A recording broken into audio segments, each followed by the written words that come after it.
ओम श्री कुलदेवताय नमः। ओम श्री तुळजाभवानी देवे नमः। आई राजा उदो उदो। नमस्कार मंडळी, मी शीतल आणि तुम्ही पाहताय दिल्लीकर मराठी। या व्हिडिओमध्ये मी तुम्हाला आपल्या कुलदेवीची स्थापना कशी करावी हे दाखवणार आहे। व्हिडिओत तुम्ही श्री तुळजाभवानी देवीची स्थापना बघाल। भलेही तुमची कुलदेवी दुसरी कोणतीही असेल, पण तुम्ही जर तिची नवीन मूर्ती खरेदी केली तर तिची स्थापना अगदी याच पद्धतीने करू शकता। व्हिडिओ संपूर्ण पहा, म्हणजे योग्य ती माहिती तुमच्यापर्यंत पोहोचेल। तुमच्या मनामध्ये कोणत्याही प्रकारच्या शंका राहणार नाही। आणि व्हिडिओ पाहत असताना सर्वांनी कमेंट्समध्ये आपापल्या कुलदेवीचं नाव लिहायला विसरू नका। चला तर मग व्हिडिओला सुरुवात करते। मंडळी, कोणतीही पूजा अर्चा अग्नीच्या साक्षीने करावी। म्हणजेच काय, सुरुवातीलाच एक दिवा लावून घ्यावा, त्यालाही हळदी कुंकू अक्षदा वाहाव्या, त्याला ठेवण्यासाठी एक आसन द्यावं, फूल वाहून नमस्कार करावा। तर अशा पद्धतीने मीही इथे एक दिवा लावून घेतलेला आहे। भलेही तुम्ही रोजची का देवपूजा करत असे ना, पण देवांना स्नान घालण्याच्या अगोदरच तुम्हाला एक दिवा लावून घ्यायचा आहे। यानंतर जी व्यक्ती देवपूजा करणार आहे तर तिने सुद्धा स्वतःच्या कपाळावर गंध लावून घ्यायचा आणि नंतरच पूजेला सुरुवात करायची। आज मी तुम्हाला तुळजाभवानी देवीची प्राणप्रतिष्ठा किंवा स्थापना दाखवत आहे। तर इथे तुम्ही बघू शकता, मी पितळेची मूर्ती घेतलेली आहे। मूर्ती भरीव आहे आणि बघताच मन प्रसन्न होतं अशा पद्धतीची ही मूर्ती आहे। नाशिकला गंगेवर ही मूर्ती मी खरेदी केलेली आहे। तिथे भरपूर दुकानं आहेत। तुम्हाला सुद्धा देवी देवतांच्या मूर्ती घ्यायच्या असतील तर त्या भरीव घ्या। पोकळ मूर्ती देवघरामध्ये ठेवत नसतात आणि मूर्ती बघता क्षणी आपलं मन प्रसन्न झालं पाहिजे अशा पद्धतीची आपण देवी देवतांची मूर्ती खरेदी केली पाहिजे। आणि मूर्ती घेताना अगदी बारकाईने बघून घ्या की मूर्ती कुठे भंगलेली नाही आहे ना, किंवा तुटलेली वगैरे नाही आहे ना। तर एवढीच काळजी घ्यायची आहे आणि अशा पद्धतीने आपल्याला देवीची किंवा कोणत्याही देवी देवतांची मूर्ती खरेदी करता येते। देवांच्या मूर्ती खरेदी केल्यानंतर जोपर्यंत आपण त्यांची विधिवत स्थापना करत नाही तोपर्यंत त्यांच्यामध्ये देवत्व येत नाही असं म्हटलं जातं। तर इथे आपण देवीची स्थापना करत असताना सुरुवातीला तिला स्नान घालून घेऊया। तर एका भांड्यामध्ये मी काही फुलांच्या पाकळ्या ठेवल्या, थोडेसे तांदूळ ठेवले आणि त्यावर देवीची मूर्ती ठेवलेली आहे। सुरुवातीला पाण्याने अभिषेक केला, त्यानंतर पंचामृताने अभिषेक केला आणि नंतर पुन्हा पाण्यामध्ये थोडंसं गुलाबजल टाकलं। तुमच्याकडे जर गंगाजल असेल, म्हणजे गंगेचं किंवा एखाद्या तीर्थक्षेत्राचं पाणी असेल तर तुम्ही त्याने सुद्धा स्नान घालू शकता, किंवा मग आपण देवपूजा करताना दररोज जे पाणी वापरतो तर त्याने सुद्धा स्नान घालू शकता। तर स्नान घालत असताना काय म्हणायचं, पंचामृतम स्नानम समर्पयामी सुधामूर्तम स्नानम समर्पयामी। तर अशा पद्धतीने देवीला आपण इथे पंचामृताचा अभिषेक सुद्धा केला आणि पाण्याने स्नान सुद्धा घातलं। आता देवीला गंध लावून घेऊया। तर देवींच्या ज्या काही मूर्ती असतात किंवा कोणत्याही देवांच्या मूर्ती जेव्हा आपण घेतो तर त्यांच्यावर खूप छान अशा खाचा दिलेल्या असतात, म्हणजे गंध लावण्यासाठी जागा दिलेली असते। आणि जर आपण गंध अगदी छान सुबक पद्धतीने लावला किंवा मळवट भरला तर त्या मूर्ती किंवा त्या देवी देवता अतिशय खुलून दिसतात। आपल्याला सुद्धा त्यांच्याकडे बघतच राहावंसं वाटतं। तर तुम्हाला माहिती आहे, महालक्ष्मी देवी असेल किंवा कुलदेवी असेल, म्हणजे त्यामध्ये आता प्रत्येकाची कुलदेवी वेगवेगळी असेल। तर या देवींच्या कपाळी आपण जेव्हा त्यांच्या फोटोमध्ये किंवा त्यांच्या तीर्थक्षेत्री जातो तर मळवट बघतो, किती सुंदर वाटतं ते बघायला। तर मला सुद्धा असं देवीला मळवट भरायला खूप आवडतं। तर इथे मी तुळजाभवानी देवीचा मळवट भरलेला आहे हळदीने आणि कुंकवाने। तुम्ही हळदीमध्ये थोडीशी चंदन पावडर सुद्धा मिक्स करून देवीचा मळवट भरू शकता। आता जरी आपण कुलदेवीची स्थापना करत आहोत, पण सर्वात प्रथम आपल्याला श्री गणेशांचं आवाहन करावं लागतं। तर इथे मी बाकी देवी देवतांना स्नान घालून नेहमीप्रमाणे देवघरामध्ये स्थापन केलेलं आहे। आता गणपती बाप्पांचं आवाहन कसं करायचं, श्री गणेशाय नमः वक्रतुंड महाकाय सूर्यकोटी समप्रभ निर्विघ्नं कुरु मे देव सर्व कार्येषु सर्वदा। आणि यानंतर आपल्याला देवीची स्थापना करायची आहे। आता देवीची स्थापना नक्की कुठे करायची, मी मधोमध श्री गणेशांची स्थापना करत असते आणि त्यानंतर बाळकृष्ण आणि त्यांच्या शेजारी महालक्ष्मी, गणपतीच्या उजव्या साईडला म्हणजे माझी उजवी साईड आणि देवाची ती डावी साईड, तर तिकडे शिवलिंग अन्नपूर्णा देवी यांची स्थापना केलेली होती। आता तिथेच थोडीशी जागा केली आणि तिथे मी कुलदेवीची स्थापना करत आहे। कारण हरी आणि हर हे दोघे शेजारी, शिवलिंगा शेजारी अन्नपूर्णा देवी म्हणजे जी माता पार्वतीचंच रूप आहे आणि पार्वती देवीचीच रूप म्हणून कुलदेवींकडे बघितलं जातं। तर मग मी त्यांच्या शेजारी कुलदेवी आई तुळजाभवानीची स्थापना केलेली आहे। आमची सासरची जी कुलदेवी आहे ती तुळजाभवानी आहे, पण काही दिवसांपूर्वी भाट आलेले होते जे संपूर्ण वंशावळ सांगतात, तर त्यांनी सांगितलं होतं की तुमची कुलदेवी धारची कालिका माता आहे।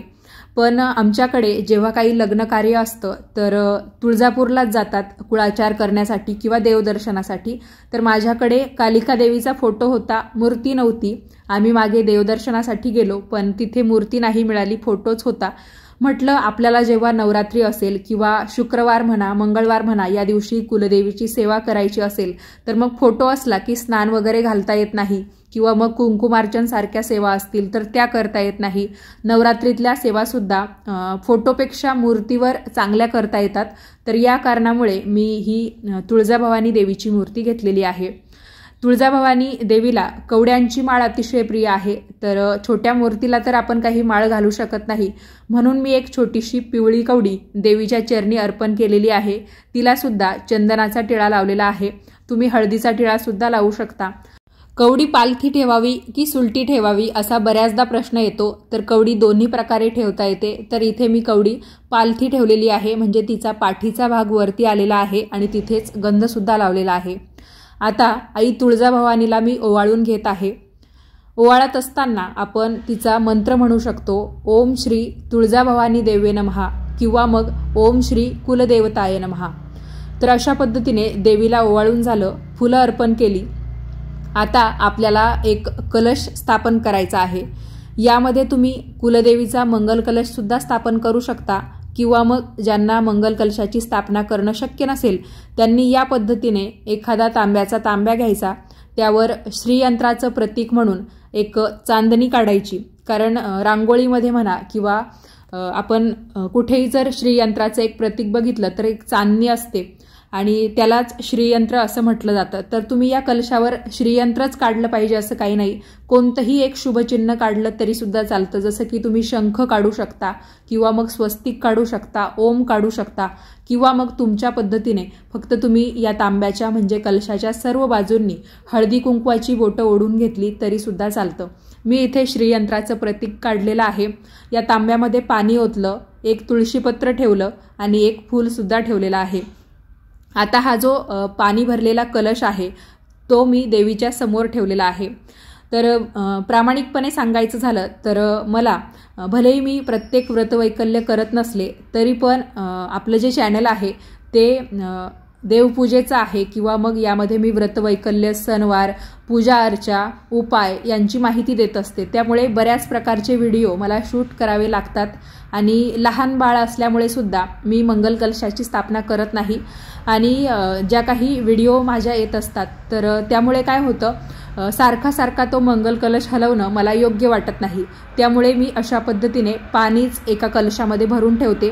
दररोज देवपूजा करत असताना हे पाणी मी एखाद्या म्हणजे दुसऱ्या दिवशी हे पाणी मी एखाद्या झाडाला घालते किंवा मग एखाद्या वेळेस काय करते, यातलं काही पाणी मी संपूर्ण घरामध्ये शिंपडते। म्हणजे फक्त टॉयलेट बाथरूम जर सोडलं तर घराच्या प्रत्येक कोपऱ्यामध्ये आपण हे पाणी शिंपडू शकतो। कारण रोजची देवपूजा करताना आपण जे काही मंत्र म्हणतो, स्तोत्र म्हणतो, तर त्यांचा प्रभाव या पाण्यावर झालेला असतो। तर असं मंत्रांनी अभिप्रेत पाणी आपण जर घराच्या चारी कोपऱ्यांमध्ये शिंपडलं तर नक्कीच आपल्या घरामध्ये सकारात्मकता टिकून राहण्यास मदत होते। आणि नंतर राहिलेलं जे पाणी आहे ते आपण तुळशीला न घालता एखाद्या झाडाला ओतू शकतो आणि दररोज नवीन पाणी या तांब्यामध्ये भरून ठेवू शकतो। तर याच कारणामुळे ज्यांना मंगल कलशाची स्थापना करता येणार नाही तर त्यांनी अशा पद्धतीने देवासमोर एक तांब्याचा लोटा भरून ठेवला, त्यामध्ये तुळशीपत्र किंवा एखादं फूल ठेवलं तरी सुद्धा चालणार आहे। आता देवीची स्थापना तर आपण केली, तर स्त्री देवतेची स्थापना आपण केलेली आहे। तर तिची स्थापना केल्यानंतर आपण श्री सूक्ताचं पठण करू शकतो। जेव्हा आपण एखाद्या पुरुष देवतेची स्थापना करतो तर त्यावेळेस पुरुष सूक्त म्हटलं तरी सुद्धा चालतं। ज्यांना हे पुस्तक उपलब्ध नसेल किंवा ज्यांना हे म्हणता येणार नाही तर त्यांनी फक्त ओम श्री कुलदेवताय नमः किंवा मग देवीचं नाव घेऊन, तुमची जी कुलदेवी असेल तर तिचं नाव घेऊन तुम्ही तिचा मंत्र म्हणू शकता। जसं की तुळजाभवानी देवीचा मंत्र आहे ओम श्री तुळजाभवानी देवे नमः किंवा मग सर्व मंगल मांगल्ये शिवे सर्वार्थ साधिके शरण्ये त्र्यंबके गौरी नारायणी नमोस्तुते. हा मंत्र तर आपण प्रत्येक कुलदेवीसाठी म्हणू शकतो, महालक्ष्मीसाठी सुद्धा म्हणू शकतो. त्याचबरोबर या देवी सर्व भूतेषु शक्तिरूपेण संस्थिता नमस्तस्ये नमस्तस्ये नमस्तस्ये नमो नमः हा सुद्धा मंत्र तुम्ही म्हणू शकता. तर असे 2-3 प्रकारचे मंत्र आहेत, जे तुम्हाला सोपे वाटतील ते तुम्ही म्हणा. मी तुम्हाला स्क्रीनवर देते, तर तसे बघून तुम्ही लिहून सुद्धा घेऊ शकता किंवा पाठ सुद्धा करू शकता, जेणेकरून कायमस्वरूपी तुम्हाला ते न बघता म्हणता येतील. अशा पद्धतीने इथे मी तुम्हाला तुळजाभवानी देवीची स्थापना करून दाखवलेली आहे. यानंतर आपण तुळजाभवानी आईची आरती सुद्धा करू शकतो. दुर्गे दुर्गट भारी तुझविन संसारी अनाथनाथे अंबे करुणा विस्तारी. तर ही आरती तुम्ही म्हणू शकता. तुम्ही विचाराल की कुलदेवीची स्थापना नक्की कुणी करावी? घरातील पतीपत्नींनी मिळून ही स्थापना केली तरी सुद्धा चालतं, किंवा मग घरातील स्त्रियांनी जर कुलदेवीची स्थापना केली तरी सुद्धा आपल्याला त्याचे चांगले लाभ होतात, चांगले परिणाम बघायला मिळतात. कारण प्रत्येक घरातील स्त्रीकडून आपल्या कुलदेवीची सेवा व्हायला हवी. जसं की घरातील जे काही कुळदेव असतात, आपल्या घराचे कुळस्वामी, तर त्यांची सेवा पुरुषांनी करावी आणि कुळस्वामिनीची सेवा स्त्रियांनी करावी असं म्हटलं जातं. आणि देवपूजा तर काही नाही, आपण स्त्रियासुद्धा करू शकतो किंवा पुरुषसुद्धा करू शकतो. पण ही जी सेवा आहे कुलस्वामिनीची, ती दर मंगळवार, शुक्रवार किंवा मग देवीचे जे काही सण उत्सव असतात त्यावेळेस घरातील स्त्रियांनी नक्की करावी. आपल्याला देवीचा भरभरून आशीर्वाद मिळतो. जेव्हा आपण आपल्या कुलदेवीच्या मूर्तीची किंवा टाकाची अशा पद्धतीने स्थापना करतो, तर तेव्हा देवी पहिल्यांदा अशी आपल्या घरी स्थायी स्वरूपात आणि कायमस्वरूपी निवासाला आलेली आहे असं आपण समजत असतो. त्या कारणामुळे या दिवशी आपण देवीची ओटी भरली तरी सुद्धा चालतं, किंवा मग देवीच्या शृंगाराचं जे काही साहित्य असतं ते सुद्धा आपण देवीला अर्पण करू शकतो, एक तिची सेवा म्हणून. जर तुम्हाला समजा त्या दिवशी शक्य झालं नाही, तर परत एखादा मंगळवार किंवा शुक्रवार बघून तुम्ही देवीला ते साहित्य अर्पण करू शकतो. त्यानिमित्ताने देवीचा एक कुळाचार किंवा सेवासुद्धा होऊन जाईल. आता तुम्ही विचाराल की कुलदेवीची ही जी काही स्थापना असते ती नक्की कोणत्या दिवशी करायची? तर कुलदेवीचा वार असतो शुक्रवार, त्यामुळे तुम्ही शुक्रवारी किंवा मग मंगळवारी सुद्धा कुलदेवीची पूजा करण्याची पद्धत आहे. तर तेव्हासुद्धा तुम्ही तिची स्थापना करू शकता. किंवा पौष महिन्यामध्ये शाकंभरी नवरात्र असते, तर पौष पौर्णिमेला सुद्धा कुलदेवीची स्थापना आपण करू शकतो. किंवा मग वर्षभरामध्ये देवीचे असे बरेच सण उत्सव येतात, जसं की चैत्र पौर्णिमा असेल, गुढीपाडवा आपण साजरा करत असतो तेव्हा असेल, किंवा मग शारदीय नवरात्र असते, तर त्यावेळेससुद्धा आपल्याला देवीची प्राणप्रतिष्ठा किंवा स्थापना आपल्या घरामध्ये करता येते. आणि इतर सणावारांना समजा आपण करू शकलो नाही, तर मग कोणत्याही महिन्याच्या पौर्णिमेला किंवा मग मंगळवारी शुक्रवारीसुद्धा आपण देवीची स्थापना करू शकतो. खास वेगळा असा मुहूर्त बघण्याची त्यासाठी गरज नाही. यानंतर आपण देवीला फळांचा नैवेद्य अर्पण करायचा आहे, किंवा मग एखादा गोडधोड पदार्थसुद्धा तुम्ही देवीला अर्पण करू शकता. समजा तुम्ही सकाळी जेव्हा प्राणप्रतिष्ठा केली, तर तेव्हा देवीला फळांचा नैवेद्य दाखवला आणि संध्याकाळी तुम्ही काहीतरी गोडधोड पदार्थ किंवा तुमच्या पद्धतीने एखादा पदार्थ बनवला, तर तो सुद्धा नैवेद्यात दाखवला तरीसुद्धा चालतं. हवं तर प्राणप्रतिष्ठा किंवा स्थापना करण्याच्या दिवशी तुम्ही देवीसाठी उपवाससुद्धा करू शकता आणि संध्याकाळी तो उपवास सोडूसुद्धा शकता. त्याचबरोबर या दिवशी तुम्हाला देवीच्या समोर नारळसुद्धा वाढवता येईल. तर अशा बऱ्याच प्रकारच्या सेवा आपण कुलदेवीची स्थापना करत असताना नक्कीच करू शकतो.